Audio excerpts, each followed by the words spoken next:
السلام عليكم الإخوان، كي دايرين؟ لاباس عليكم؟ نتمنى تكونوا بخير وعلى خير.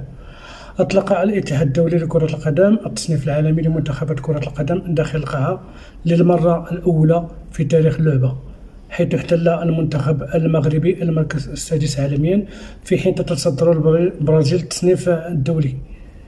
وحل أسود الفوتسال في المركز السادس عالميا برصيد 1430.55 نقطة، خلف منتخبات البرازيل المتصدر برصيد 1568 نقطة، والبرتغال ب 1527 نقطة، وإسبانيا ب 1514 نقطة، ثم إيران، ثم الأرجنتين.